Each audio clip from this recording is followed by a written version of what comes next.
اولاً تھوڑا سا میں یہ 12ویں شریف کے بارے میں عرض کر دوں کہ جیسے ہی میلاد مصطفیٰ صلی اللہ علیہ وسلم کا مہینہ آتا ہے اور مسلمان اس مہینے میں خوشی منا کے اللہ تبارک و تعالیٰ کی بارگاہ میں درجات کی بلندی کا سامان کرنے کا ارادہ کرتے ہیں تو شیطان کو بہت تکلیف ہوتی ہے، اور شیطان نہیں چاہتا کہ مسلمان اپنے نبی سے اظہار محبت کے ذریعے اللہ تعالیٰ کا مزید قرب حاصل کریں، تو سینکڑوں قسم کے وسوسے ہمارے ذہن میں ڈالنے کی کوشش کرتا ہے۔ بھئی خوشی کیوں مناتے ہیں، جھنڈے کیوں لگاتے ہیں، لائٹنگ کیوں کرتے ہیں، جلوس کیوں نکالا جاتا ہے، یہ کہاں سے ثابت ہے؟ کیا نبی کریم صلی اللہ علیہ وسلم نے ایسا کیا؟ کیا اس کا حکم دیا تھا؟ کیا خود صحابہ کرام نے ایسا کیا؟ کبھی کہتے ہیں صحابہ کرام ہم سے بڑھ کے عاشق رسول تھے، بتاؤ اگر کرنا ہوتا تو وہ کرتے، ہم کیوں کریں؟ تو اس طرح جب وہ پیدر پہ کویسچنز آتے ہیں، اور بات وہی ہے جو میں نے پہلے آپ کی خدمت میں عرض کی کہ ہمارے پاس ذہن میں دفاعی مواد تو موجود ہی نہیں ہوتا، وہ دلائل موجود نہیں ہوتے جس کی وجہ سے ہم سامنے والے کو قائل کر سکیں۔ تو بچے اولاً آتے ہیں گھر والوں کے پاس، جب وہاں سے کچھ نہیں ملتا تو وہ جاتے ہیں کسی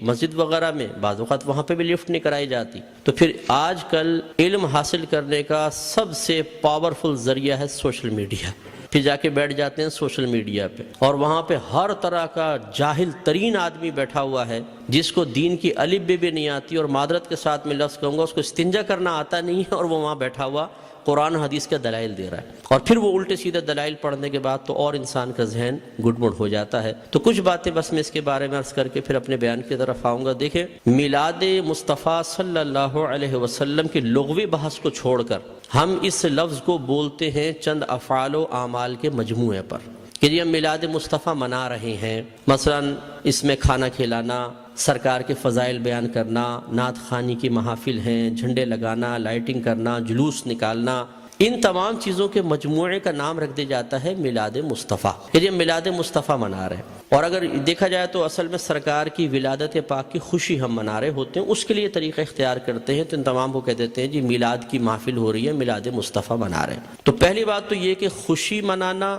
اور خوشی کا اظہار کرنا، یہ دونوں چیزیں قرآن کے حکم سے ثابت ہیں۔ اللہ تعالیٰ فرماتا ہے قُلْ بِفَضْلِ اللَّهِ وَبِرَحْمَتِهِ فَبِذَلِكَ فَلْيَفْرَحُوا، اے حبیب کریم صلی اللہ علیہ وسلم آپ ان لوگوں سے فرما دیجئے کہ اللہ کے فضل اور اس کی رحمت پر چاہیے کہ خوشی کا اظہار کریں۔ کہنے والا کون ہے؟ اللہ تبارک و تعالی۔ اور اگر میں آپ سے پوچھوں کہ اللہ کا سب سے بڑا ہم پر کیا گیا فضل کیا ہے اور اس کی نازل کردہ رحمت کیا ہے، تو ہر مسلمان بے اختیار کہے گا کہ ہمارے نبی کریم صلی اللہ علیہ وسلم سب سے بڑا اللہ کا فضل، سب سے بڑی اللہ کی رحمت کہ ہمارے سرکار کے قدموں سے ہمیں قرآن ملا ہے، ایمان ملا ہے، حتیٰ کہ اللہ تبارک و تعالیٰ نے اپنی معرفت بھی اس وقت تک چھپا کر رکھی جب تک اپنے حبیب کو ظاہر کرنے کا ارادہ نہ فرمایا۔ حبیب کو ظاہر کیا اور پھر اپنی معرفت ہم تک پہنچائی، تو ہم نے تو اپنے نبی کے ذریعے سب کچھ پایا، تو آپ سے بڑھ کر فضل اور رحمت اور کیا ہوگا؟ اور خود اللہ تعالیٰ فرما رہا ہے کہ مسلمانوں کو چاہیے، اے حبیب ان سے فرمائیے۔ یقینی سی بات ہے کہ کافر کو تو مکلف نہیں بنایا جا رہا نا، مخاطب مسلمان ہی ہوں گے، کہ مسلمانوں سے کہیے کہ اللہ کے فضل اور اس کی رحمت پر چاہیے کہ خوشی کا اظہار کریں۔ اور دوسری آیت میں فرمایا وَأَمَّا بِنِعْمَةِ رَبِّكَ فَحَدِّثْ، اور اپنے رب کی نعمت کا خوب چرچا کرو۔ حدث تحدیث سے نکلا ہے۔ تحدیث کا مطلب ہوتا ہے اللہ تعالیٰ کی کسی عطا کردہ نعمت کو کسی کے سامنے ظاہر کرنا، چاہے وہ قول سے ہو، جیسے ہم کہتے ہیں جی اللہ کا بڑا فضل ہے بونڈ لگ گیا، اللہ کا بڑا فضل ہے مکان بنا لیا، اللہ کا بڑا فضل ہے میرے بیٹے کی شادی ہو گئی، یہ ہم نعمت کا اعتراف اور اظہار کر رہے ہوتے ہیں۔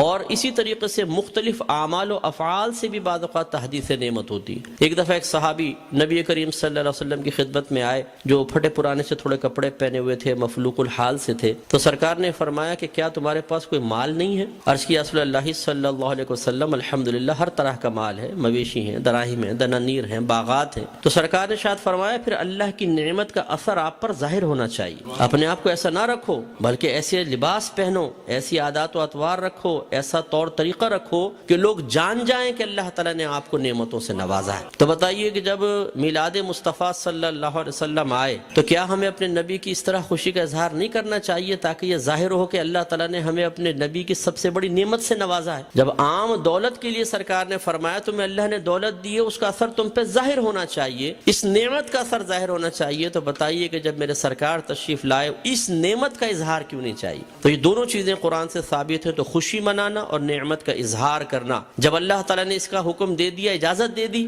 تو پھر ہر وہ طریقہ اختیار کرنا جائز ہوگا جس کو قرآن اور حدیث نے منع نہیں کیا ہے۔ یہ اچھی طرح اصول یاد رکھیے، کسی چیز چیز کے جائز قرار دینے کے لیے دلیل نہیں چاہیے ہوتی، کسی چیز کو ناجائز قرار دینے کے لیے دلیل درکار ہے۔ مثال کے طور پر میں آپ سب سے پوچھتا ہوں، جو آپ نے ٹوپیاں پہن رکھی ہیں جائز ہے کہ ناجائز بتائیں؟ بولیں، لائیں، ثابت کریں قرآن و حدیث۔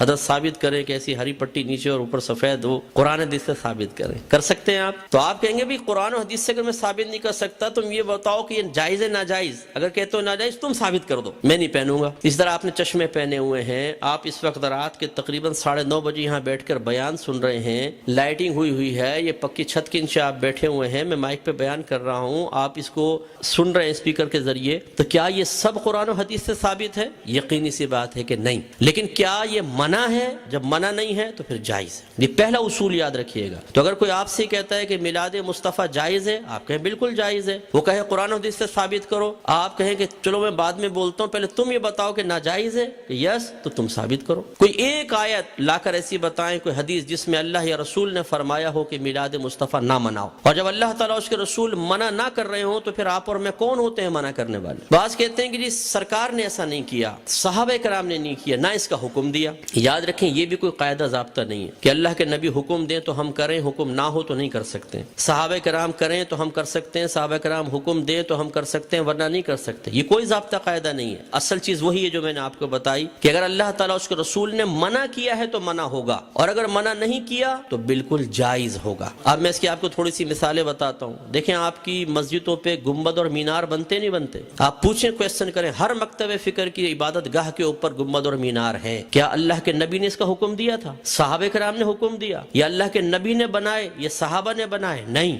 یہ بہت بعد کی ایجادات اور ہر مسجد کے اوپر ہیں۔ یہ کیسے بدعت اور ناجائز کیوں نہیں ہو جاتے؟ قرآن پاک پہ زبر زیر پیش سرکار کے دور میں نہیں تھا، نہ صحابہ کے دور میں، بہت بعد میں لگے ہیں۔ 6 کلمے سرکار کے دور میں باقاعدہ اس طرح مرتب شدہ نہیں تھے، یہ بعد میں ہے۔ ایمان مفصل، ایمان مجمل پہلے نہیں تھی، یہ بعد میں ہے۔ اور اگر سرکار کے ہی دور کو لے لیں، سرکار نے قرآن کو مجتمع نہیں کیا تھا، صدیق اکبر کے دور میں ہوا ہے۔ سرکار کے دور میں، صدیق اکبر کے دور میں تراویح 20 رکعت ایک امام کے پیچھے نہیں ہوتی تھی، عمر فاروق رضی اللہ تعالیٰ عنہ نے کی ہے۔ اور ان پہلے 3 ادوار میں جمعے کی صرف ایک اذان ہوتی تھی جو اذان ثانی کہلاتی ہے۔ پہلی اذان حضرت عثمان غنی رضی اللہ تعالیٰ عنہ نے ایجاد فرمائی ہے۔ یہ ایک بازار تھا، وہاں پر ایک مقام زورہ تھا۔ جب مدینے میں وسعت پیدا ہوئی، اذان ہوتی تھی، دور تک آواز نہ پہنچ پاتی تھی، لوگوں تک اعلان نہ پہنچ پاتا تو آنے میں دیر ہو جاتی تھی، تو پھر آپ نے فرمایا کہ ہم ایک اذان اور شروع کریں گے جو اصل اذان سے، جو دوسری اذان ہے اس سے آدھے پونے گھنٹے پہلے بازار کے پاس ہوگی، تاکہ لوگ ہوشیار ہو جائیں اور جمعے کی تیاری کر سکیں۔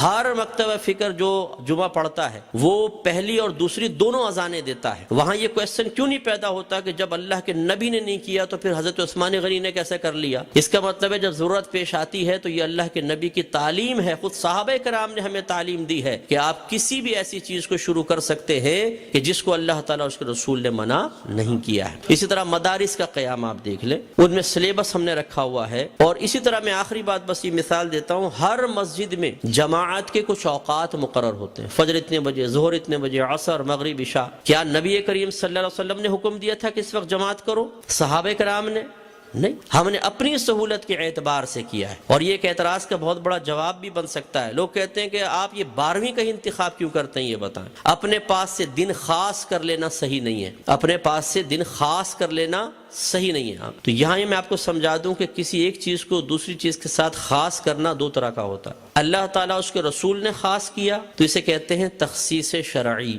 یعنی خاص کرنا شریعت کی طرف سے۔ اور اگر اللہ تعالیٰ اس کے رسول نے نہیں کیا، آپ اور میں کر لیں، جیسے ہم بچے کی سالگرہ کے لیے ڈیٹ کرتے ہیں، فکس کرتے ہیں، اس طرح بچی کی شادی کے لیے ڈیٹ ہم آپس میں مشورہ کر کے فکس کرتے ہیں، کوئی تقریب کرنی ہوتی ہے اس کے لیے، اسی طرح دارالعلوموں کے اندر سال شروع کرنا آخر کے لیے، اسی طریقے سے مسجدوں میں جماعت کے اوقات۔ یہ جو ہم اپنے پاس سے ایک چیز کو دوسری کے ساتھ خاص کرتے ہیں، اس کو کہتے ہیں تخصیص عرفی۔ تو تخصیص عرفی کو تخصیص شرعی بنانا غلط ہے کہ مثال کے طور پہ اگر ہم 12ویں کو 12ویں تاریخ میں کر رہے ہیں تو ہم کہیں کہ اسی تاریخ میں ہوگی، اس کے علاوہ نہیں ہوگی، یہ غلط ضرور ہوگا۔ لیکن ایک چیز کو دوسری چیز کے ساتھ خاص کر دینا اگر لازم اور ضروری سمجھ کر نہ ہو اور پھر بھی ناجائز ہو تو جتنی میں نے آپ کو مثالیں دی ہیں، بتائیے پھر بیٹی کی شادی فکس کرنا بھی ناجائز ہونا چاہیے؟ یہ کوئی دنیاوی معاملہ نہیں ہے، نکاح تو سنت ہے، سرکار نے فرمایا نکاح من سنتی فمن راغب عن سنتی فلیس منی، نکاح میری سنت سے ہے، جو میری سنت سے بے رغبت ہوا وہ مجھ سے نہیں۔ تو اب جب بچی کی شادی کی باری آئے اور دولہا والے پوچھے جی کون سی تاریخ رکھنی ہے، تو کہ خبردار تاریخ فکس کرنا منع ہے۔ تو شادی ہوگی کب؟ بس ہو جائے گی، بغیر فکس کیے کر کے بتائیں پھر ذرا۔ تو یہ مطلب ایک بے وقوفی کی سی بات ہے۔ تو اس لیے جماعت کے اوقات مخصوص کر دینا اور اس سے 1 منٹ بھی آگے پیچھے نہ ہونا۔ امام صاحب اگر 4 منٹ بھی لیٹ ہو جاتے ہیں تو لوگ یوں ٹائم دیکھتے ہیں، بھئی امام کہاں گیا، اور پھر جو شور مچتا ہے پوری مسجد کے اندر، کچھ امتحان ہے۔ خود جماعت میں لیٹ پہنچے کوئی بات نہیں، امام صاحب 1 منٹ بھی لیٹ نہیں ہونے چاہیے، بالکل وقت کے اوپر جمعہ شروع ہونا چاہیے، وقت پہ جماعت۔ تو جو ہم نے اپنے پاس سے خاص کیا اس میں کتنی سختی کر رہے ہیں، ہر مکتبہ فکر کرتا ہے۔ تو خلاصہ کلام یہ ہے کہ اللہ کے نبی کی جب یہ میلاد کا موسم آتا ہے، اس قسم کے بہت سارے وساوس ہماری طرف متوجہ ہوتے ہیں۔ اصول بس یہی ہے کہ اللہ کے رسول نے اگر حکم نہیں بھی دیا، کر کے نہیں بھی دکھایا، لیکن منع بھی نہیں کیا، تو ہمارے لیے بالکل اس کے کرنے کی شرعی طور پر اجازت ہے۔ اگر حکم کا انتظار کریں تو پھر ہر چیز کے اندر غلام کو حکم کا انتظار کرنا چاہیے، اور جب آپ حکم ڈھونڈنے کی کوشش کریں گے تو کاروبار زندگی رک جائیں گے۔ ہزارہ چیزیں ایسی ہیں جن میں سرکار کے احکام موجود نہیں ہیں۔ تو بس اصول شرعی ہوتا ہے کہ جہاں سرکار کا حکم موجود نہ ہو، خاموشی اختیار فرمائی ہو، منع نہ کیا ہو، یہ اس کے جائز ہونے کی دلیل ہوتا ہے۔ تو میلاد مصطفیٰ منائیے، الحمدللہ جنہوں نے یہ کیا ہے انہوں نے فیض پایا ہے۔ ابو لہب جیسا شخص آپ جانتے ہیں کافر تھا، سرکار کا چچا تھا، کافر شخص تھا اور بدترین کافر، دشمن اسلام، لیکن جب اس کی لونڈی ثویبہ نے آ کے خوشخبری دی کہ مبارک ابو لہب تیرے ہاں بھتیجا پیدا ہوا ہے، اس نے ہمارے نبی کی خوشی میں آزاد نہیں کیا تھا، اپنے بھتیجے کی خوشی میں کیا تھا، لیکن وہ بھتیجا تھا تو اللہ کا نبی۔ تو اللہ تبارک و تعالی نے اس کو اس برکت سے نوازا کہ جب اس کا انتقال ہوا اور یہ جہنم میں گیا ہے، اس کے خاندان والوں میں سے کسی نے اس کو خواب میں دیکھا تو پوچھا کہ ما فعل اللہ بکا، اللہ تبارک و تعالی نے تیرے ساتھ کیا معاملہ کیا؟ تو اس نے جواب دیا کہ بہت سخت عذاب میں ہوں، لیکن جب میں اس انگلی کو اپنے منہ میں لیتا ہوں کہ جس سے میں نے اپنی لونڈی کو آزاد کیا تھا، تو اللہ تبارک و تعالی اس سے پانی جاری فرما دیتا ہے۔ تو شیخ عبدالحق محدث دہلوی رحمۃ اللہ علیہ فرماتے ہیں لوگوں غور کرو، ایک دشمن تو ہمارے نبی کی خوشی منا کر جہنم میں راحت پائے، تو پھر ہم اگر اپنے حبیب کا میلاد منائیں، ان کی خوشی منائیں تو کتنی راحت پائیں گے۔ اور جب میرے سرکار صلی اللہ علیہ وسلم پیدا ہوئے تو خوشی تو اللہ نے بھی اس کا اظہار فرمایا، خوشی کا اظہار فرمایا، انعامات دیے، مبارکبادیں ہوئیں۔ آپ تاریخ اٹھا کے پڑھیں، جب میرے آقا صلی اللہ علیہ وسلم کی ولادت ہوئی، ہر پرندے اور ہر جانور نے ایک دوسرے کو مبارکباد دی ہے کہ ہمارے نبی پیدا ہو گئے۔ فرشتے ایک دوسرے کو مبارکباد دے رہے تھے، حدیثوں کے اندر موجود ہے، فرشتے مبارکباد دے رہے تھے۔ اور اس زمانے میں جتنی حاملہ عورتیں تھیں اللہ تبارک و تعالی نے سب کو بیٹوں سے نوازا، اور وہ قحط سالی کا دور تھا، لیکن جب میرے آقا صلی اللہ علیہ وسلم پیدا ہوئے تو عرب کہتے ہیں کہ اتنی فصلیں ہوئیں، اتنا چارہ ہوا، اور ہمارے اونٹ چارہ کھا کھا کے اتنے موٹے ہو گئے کہ ہمیں خوف ہوا کہ شاید یہ چربی کی شدت سے پٹ پڑیں گے، اتنا اللہ نے نعمتوں سے نوازا ہے۔ تو خلاصہ کلام یہ ہے کہ میرے آقا صلی اللہ علیہ وسلم کی میلاد مصطفیٰ منانا یہ بہت بڑی سعادت کی بات ہے۔ وسوسوں سے قطع نظر خوشی کے ساتھ میلاد مصطفیٰ منائیں، انشاءاللہ برکت حاصل ہوگی۔